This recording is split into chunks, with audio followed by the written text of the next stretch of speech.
काम और मेहनत तो मैं बहुत करता था, लेकिन इसका आउटपुट रिजल्ट नहीं आता था। मतलब सब डिसऑर्गेनाइज्ड था। मैंने अपने स्ट्रैटेजी में थोड़ा चेंजिंग किया।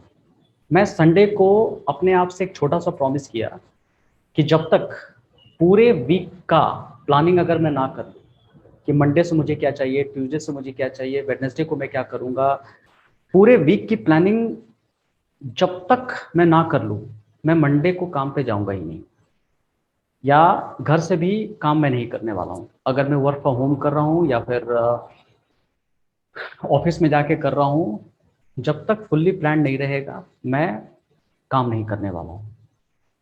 कि हर डे से मुझे क्या चाहिए, मार्केटिंग में किस दिन देखूंगा, फाइनेंस में किस दिन देखूंगा, हायरिंग ट्रेनिंग कल्चर फॉर्मेशन में किस दिन करने वाला हूँ, मैं टीचिंग का काम कब करने वाला हूँ। जब तक फुल्ली प्लान नहीं होगा तब तक मैं कुछ भी नहीं करने वाला हूँ, कुछ भी नहीं।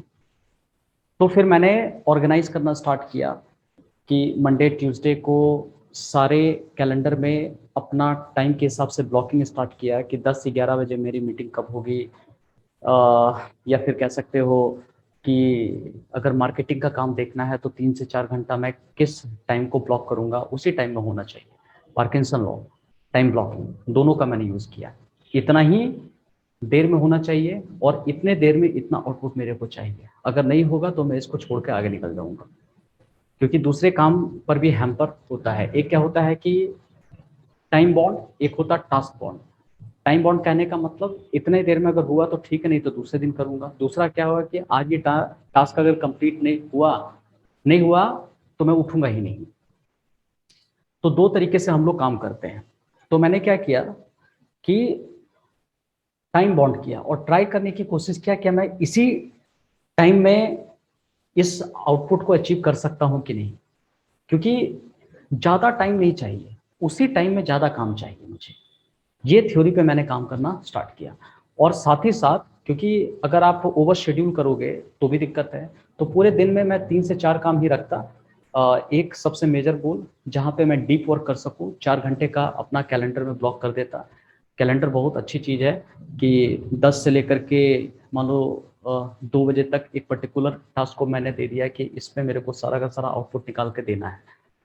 तो इससे क्या हुआ कि कहते हैं ना, किसी भी काम में अगर टाइम जगह डेट अलॉट कर दो तो वो पूरा हो करके रहता है, नहीं तो सिर्फ वो एक ड्रीम है, गोल नहीं है फिर।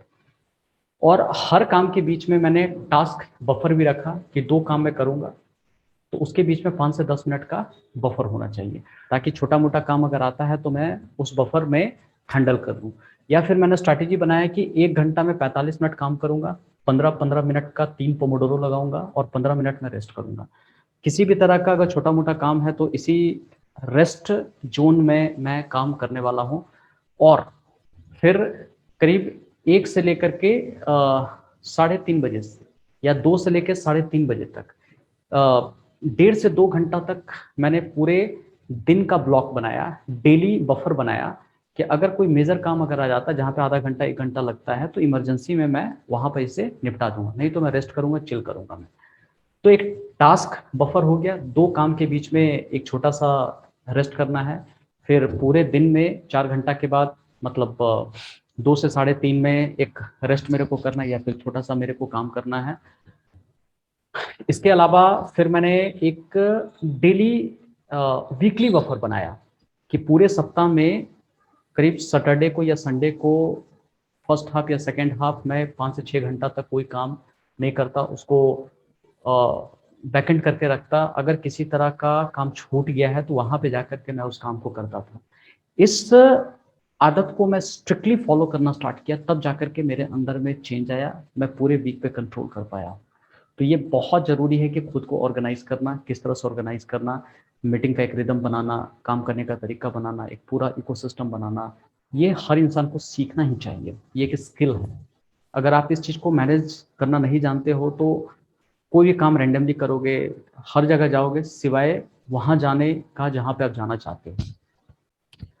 कौन सी बात आपको अच्छी लगी है चैट बॉक्स में मुझे ज़रूर बताएं। अगला टॉपिक कौन सा चाहिए वो भी कमेंट में करके ज़रूर बताएं। सब्सक्राइब जरूर कर ले।